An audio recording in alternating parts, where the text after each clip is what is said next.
30 साल पहले breast cancer की बात नहीं हो सकती थी टेलीविजन पे, ये लफ्ज़ ही हम इस्तेमाल नहीं कर सकते थे। लेकिन जब मैं डॉक्टर खालदा उस्मानी से मिली और उनसे गुफ्तगू की तो मुझे अंदाज़ा हुआ कि कितना इम्पोर्टेंट और कितना ज़रूरी टॉपिक है, जिसके बारे में हमारी ख़वातीन को पाकिस्तान में बिल्कुल कोई मालूमात नहीं। लेकिन आज breast cancer is now a topic and a subject that we are all talking about. The First Lady of Pakistan, Mrs. Samina Ali, has taken this mission forward. But let's listen to what Dr. Khalda Usmani had to say 30 years ago. She was a pioneer in the field of breast cancer. She was an amazing woman who dedicated her entire professional life to informing women of Pakistan how important it was for them to understand and to also take care of themselves and to fight breast cancer. Dr. Khalda Usmani. Doctor साहब, वैसे तो बहुत से field मर्दों की domain कह लीजिए समझे जाते हैं, और इन्हीं में से एक मेरे ख्याल में सर्जरी है जिसको आपने अपनाया। और फिर औरत को जिस तरह हम समझते हैं कि जी बड़ी सिनफ़ नाजुक है और कर नहीं सकेगी और हाय उसको दर्द होगा और ये तो, लेकिन डॉक्टर खालदा उस्मानी ने सब कुछ गलत साबित कर दिया और एक ऐसी ज़िंदगी चुनी which was full of stress, full of trauma, full of pain, full of patient suffering. Why? मेरा ख्याल है कि ये जो लफ्ज़ सनफ़ नाजुक दिया, ये भी मर्दों ने ही दिया। खुद ख़वातीन तो अपने को नहीं कहती। मेरा ख्याल है ख़वातीन ज़्यादा स्टेडफास्ट और ज़्यादा हार्ड वर्किंग, ज़्यादा ऑनेस्ट और ज़्यादा केपेबल हैं कोई भी काम जो वो करना चाहें। किसी किस्म की मेरे ख्याल में इसमें कोई तफरीक नहीं की जा सकती। कम से कम मैंने अपनी ज़िंदगी में बड़ी फुल सेटिस्फैक्शन पाई इस काम में, और मेरा ख्याल है मुझे दोबारा भी कभी अगर हमारा ईमान होता कि ज़िंदगी मिलती तो मैं फिर भी सर्जन ही बनती, क्योंकि इसमें सेटिस्फैक्शन ये है कि आप एक अंजाम तक ले आते हैं किसी चीज़ को। तड़पता हुआ मरीज आया है, ऑपरेशन किया, अगले दिन उठ के बैठ गया, तो सर्जरी में तो बहुत सेटिस्फैक्शन है और अपने हाथों का इस्तेमाल है इसके अंदर। आपको अपनी मेडिसिन की तालीम में किस वक्त अंदाज़ा हुआ कि सर्जरी ही आपके लिए एक ऐसा पेशा है जो आप अपनाना चाहेंगे? शुरू से ही मुझे ज़्यादा दिलचस्पी थी। मसलन मैं 3rd ईयर में थी तो कई मैं अपने असातिज़ा के साथ मैं अमूमन कोशिश करती कि मैं उन्हें असिस्ट करूं। मरहूम सरदार अली शेख साहब थे हमारे एक उस्ताद, तो वो मुझे मेरी इस शौक़ को देखते हुए खड़े कर लिया करते थे, और एक दफ़ा एक आर्टरी फॉर्सिप्स नीचे गिरने लगा तो एक नॉर्मल वो रिएक्शन था कि मैंने उसे उठाने की कोशिश की। उन्होंने मेरे हाथ पे दूसरा फॉर्सिप्स मारा और कहा कभी मत पकड़ने की कोशिश करना, जो गिर जाए सो गिर जाए। अच्छा। अनस्टरलाइज जाहिर है वो हो जाता है। फिर मेरी अपेंडिसेक्टमी हुई, मेरी अपनी। तो उस वक्त मुझे एहसास हुआ कि मैं बड़ी शदीद बीमारी से गुजरी, अपेंडिक्स फट गई थी। तो पक्का ये डिसाइड हो गया कि मैं सर्जरी ही करूंगी। कभी एयर होस्टेस बनने का, एक्ट्रेस बनने का, बेगम साहब बनने का नहीं, इस किस्म का कोई शौक नहीं? नहीं, शुक्र है ऐसा कोई बेगम वगैरह बनने का शौक नहीं हुआ। सर्जरी का कौन सा पहलू आपको बेइंतहा पसंद है और कौन सा पहलू खौफनाक लगता है आपको आज भी इतने सालों के बाद? जब एक बार हमारे हाथ में कोई चीज आती है, वो मरीज एज ए होल होता है। ये नहीं कि सिर्फ हम एक अपेंडिक्स या एक टूटी हुई टांग या एक टूटी हुई बाजू या एक पित्ता निकाल रहे हैं, वो सारा मरीज एक इंसान हमारे हाथों में होता है और हर दफा उतनी ही जान पे बनी होती है कि ये ठीक हो जाए। और मैं तो सच बात है दिल में बहुत सीरियस कई मरीज होते। मसलन पिछले दिनों गोली एक बंदे को यहाँ किसी ने शूट किया हॉस्पिटल में ही, और उसकी आंतों में सुराख थे, एक टांग की पूरी नालियां कट गई थी खून की, यूरेटर कट गया था जो पेशाब की नाली। तो मेरे असिस्टेंट भी, नर्सें भी एक तरह से वो कह रहे थे कि टाइम खराब कर रहे हैं। लेकिन मैंने दिल में अल्लाह से कहा कि अल्लाह मियाँ अगर इसकी जिंदगी है तो ये बच जाए, और मैंने छोड़ना नहीं। तो दोपहर के हम तकरीबन 1 बजे से रात के 11 बजे तक लगे रहे, और अल्लाह ने किया, अभी वो मरीज अपनी टांगों से चल के चला गया। तो इसमें भी एक विल पावर चाहिए ऑफ द सर्जन। अल्लाह ताला की मदद बगैर हम पत्ता भी नहीं हिल सकता, हम भी कुछ नहीं कर सकते। लेकिन जो दस्ते मसीहाई कहा जाता है वो भी highest type of will power है। That will power is necessary and you go on and you get the result. जब मैं सर्जन बनी हूँ 1971 में, मैं यहाँ आके लगी हूँ असिस्टेंट प्रोफेसर, तो उसके बाद से मुझे ये पता है कि अल्लाह ताला की मर्जी भी होती है इंसान जब खुद हिम्मत ना हारे। And that is the highest type of willpower you have to have. Did Khalda Usmani always have this willpower or did she develop it? I think gradually develop करनी पड़ती है। डर भी होता है दिल में, इस बात का बड़ा सख्त डर होता है कि ये मरीज कहीं खुदा न खास्ता चल ना बसे, ये जिंदा निकले यहाँ से ऑपरेशन थिएटर से। कभी कोई ऐसा मौका आया है डॉक्टर साहब आपकी इस प्रोफेशन में जब आपको कहीं से किसी वक्त भी कोई डिस्करेजमेंट हुई हो कि आपसे नहीं होगा, आप खातून हैं, खवातीन कम सर्जरी करती हैं, मत करो? बिल्कुल, हर कोने से ये सदा आती थी। जब मैंने हाउस जॉब किया, मैं वाहिद लड़की थी उस वक्त मैं हॉस्पिटल में फाइनल ईयर करने के बाद, जब मैं हाउस सर्जन बनी। और लेकिन मेरे कुछ असातिज़ा थे जिन्होंने मुझे एनकरेज किया। लेफ्टिनेंट कहा करते थे मुझे मरहूम हमारे डॉक्टर अमीरुद्दीन, डॉक्टर सरदार अली शेख, बहुत बड़े नाम हैं, और खुदा का शुक्र है कि वो जिंदा हैं। मैंने हाउस जॉब किया, प्रोफेसर मसूद अहमद मेरे उस्ताद। अच्छा। हमेशा उन्होंने मुझे बहुत हिम्मत दिलाई, और मेरे वालिदैन सबसे बढ़ के, उनको शौक था कि मैं FRCS जरूर करूं अगर मेरा शौक है, और उन्होंने कभी लड़की लड़के की तफरीक नहीं की। हम 2 बहनें 2 भाई थे, और हैं माशाल्लाह, उन्होंने बराबरी से लड़कियों को भी लड़कों को भी तालीम दी। मैंने FRCS करना चाहा, मुझे भेज दिया।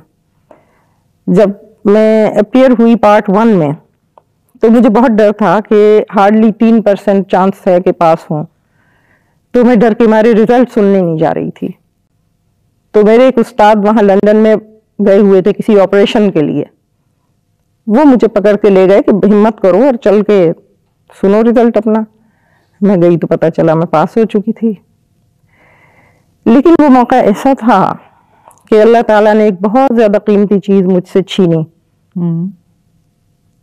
और मुझे FRCS पार्ट 1 3 महीने बाद मिल गया जाने के।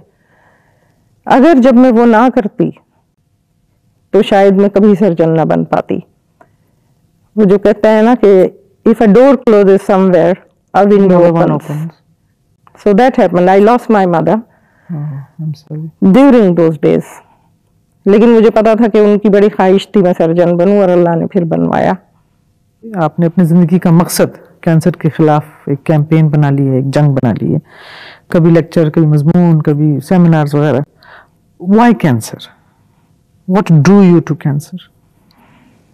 जब मैंने शुरू में देखा कि यहाँ बहुत ज्यादा जो निग्लेक्टेड था हमारे प्रोफेशन में, वो ये शोबा था कैंसर का। कई डॉक्टर्स तो फिर अपने जूनियर्स को कहते थे कि तुम खोल लो ये पेट, या ये ऑपरेशन तुम देख लो कि अगर टल जाए तो उसका नाम ना लगे। ये मैंने खुद अपनी आंखों से देखा। फिर ये कि इसमें मायूसी बहुत ज्यादा शुरू से ही फैल जाती है।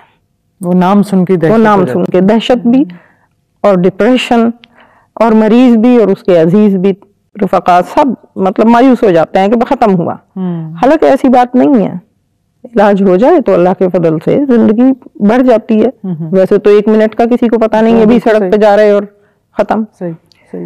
तो आहिस्ता आहिस्ता ये मेरा ख्याल है मैं खुद नहीं गई इस तरफ, बल्कि मरीज आते गए, और मैं फिर क्योंकि उनका इलाज कर रही थी तो मैं इस तरफ चल पड़ी। तो डॉक्टर साहब, आपको कुछ कभी कभी लगता है कि आप इस जंग में अकेली हैं, इस मुहिम पे अकेली निकली हुई हैं, इस जिद्दोजहद में अकेली हैं? हाँ, मुहिम तो इंसान चलाता है, मतलब ज़बानी कलामी बहुत से लोग बातें भी करते हैं, लेकिन चूंकि खुद मैं इसमें इन्वॉल्व हूँ तो मुझे लगता है, कई दफा मुझे लोगों ने कहा you are breaking your head against a wall. तो मैंने कहा if my head is strong enough it will break the wall, but still I am doing some good, I am trying to relieve alleviate the pain in lot of people. तो वही मेरे लिए काफी सुकून का बाइस है। सुकून का बाइस है। वो मैं अगला सवाल मेरा यही था कि आपको सुकून आता कैसे है? इतना सा बच्चा 2 साल का, 4 साल का, 6 साल का, 8 साल का, एक खातून जब वो ठीक होके जाती है और अगर वो 6 साल, 7 साल, 8 साल भी जिंदा रहती है तो वो 2 साल वाला बच्चा अपने कुछ करने के लायक हो जाता है अपनी देखभाल के, तो वो बहुत बड़ी बात है। वो 2 साल वाला बच्चा रूल ले नहीं पाता। और बड़ी बहादुर खवातीन है मैंने देखा। एक का नशई मियाँ था, बच्चे थे 6 और उसका नाम भी मुझे याद है वाहिदा, अगर वो देख रही हो तो उसे खुद भी खुशी होगी। तो उसको मैंने कहा कि भाई ठीक हो गई हो, क्या करोगी? कहने लगी मियाँ तो मेरे किसी काम का नहीं। मैंने कहा चलो फिर कोई काम करो।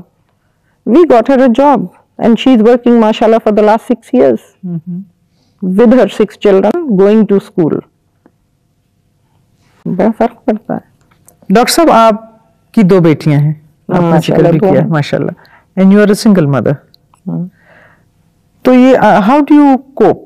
देखे ना, एक तरफ आपकी नौकरी थी, है, आपकी सर्जरी है, आपकी कैंसर फाउंडेशन है, 2 बेटियां हैं माशाल्लाह, उनको पढ़ाना, बड़ा करना, एक ही तो खैर माशाल्लाह आपने शादी की है, उनकी अपनी डिमांड्स, उनकी देखभाल, उनकी जिम्मेदारियां, फिर खालिदा उस्मानी खुद भी तो चाहती होगी कि अब मैं ये करूं, मैं वो करूं। How does a busy surgeon like you cope with all these responsibilities? मैंने कोशिश यही की कि अपनी वालिदा की तरह मैं खुद अपनी बच्चियों को पर्सनली टाइम दूं। जब तक कि उन्हें ज़रूरत थी कोचिंग की, स्कूल में, अच्छे स्कूल में थी वो, जहां मैं खुद भी पढ़ी थी शुरू में, सेक्रेड हार्ट। फिर बड़ी वाली ने FSC के बाद BBA करना पसंद किया, वो बाहर चली गई, उसने BBA किया, अब MBA कर रही है माशाल्लाह। छोटी मेडिसिन में आने की ख्वाहिशमंद थी और मैं इन्हें टाइम ज़रूर देती थी, शाम को जो मर्जी हो। इसलिए मैंने कभी क्लिनिकों में जाके ऑपरेशन नहीं किए, क्योंकि रिसर्च के लिए भी टाइम निकालना, पेपर्स भी लिखना, सुबह को अपना अदारा भी चलाना, गंगाराम में सर्जन की हैसियत से, फातिमा जिन्ना कॉलेज में प्रोफेसर ऑफ सर्जरी की हैसियत से, तो एक इंसान उसी हद तक कर सकता है।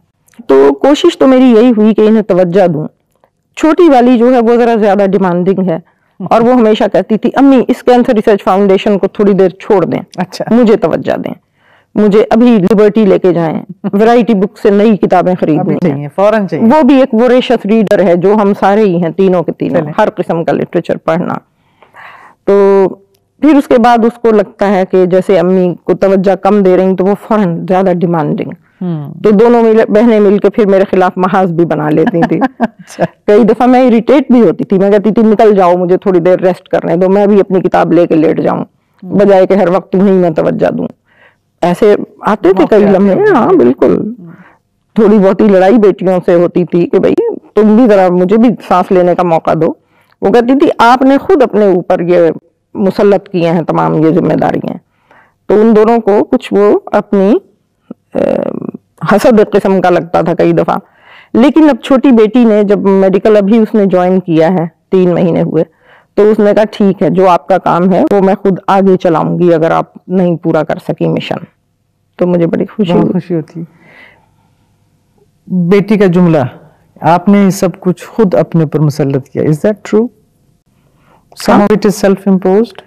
नहीं, I won't call it self imposed, but I wanted to do it. दुनिया में इंसान जो भी करता है अपनी ख्वाहिश के मुताबिक, अगेंस्ट वंस विशेस, कोई फोर्स नहीं है जो आपको जबरदस्ती किसी तरफ ले जा रही।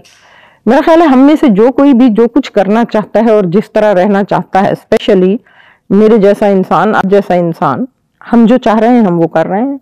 तो उनमें यही शामिल है कि अगर मैंने कैंसर रिसर्च फाउंडेशन भी चलाना है और मैंने अपना घर भी चलाना है और मैंने अपना सर्जरी भी करनी है और रिसर्च भी करनी है, वो it is entirely according to what I want to do. Nobody has forced me. Surgery is demanding, Dr. Saab, isn't it? It is a very demanding mistress. No doubt. कई मौके ऐसे आते हैं जब बच्चे बहुत छोटे हैं और आया भी कहीं चली गई है या जो रख रही है, तो टॉर्चर में इंसान अब क्या करें। एक आध दफा ऐसा हुआ कि मैंने अपनी बेटी को लपेटा, सर्दियों का जमाना, ले जाके उसे एक साइड रूम में ऑपरेशन थिएटर के लिटा दिया है और खुद अंदर ऑपरेशन कर रही हूँ। हुआ है, ऐसे मौके आए हैं, बड़ा मतलब जहनी कोफ्त से गुजरना पड़ता है, लेकिन शुक्र है कि वो स्टेज गुजर गई। लेकिन मैं लकी रही कि मुझे इस किस्म की खवातीन मिली जो अच्छी बच्चों की कंपेनियंस थी। मैंने नौकरों पे नहीं अमूमन डिपेंड किया, अच्छे खानदान की अच्छी लड़कियां, companions, they were like sisters to me. I see, who looked after you and helped you. Does Khalda Usmani have a personal life? All this is my personal life. Okay, okay, I was under the impression. What does she like to do? What is she like as a person inside? Usually जो हम लोगों के impressions हैं कि surgeon तो जी बड़ा सख्त आदमी होता है, उसको काटना पीटना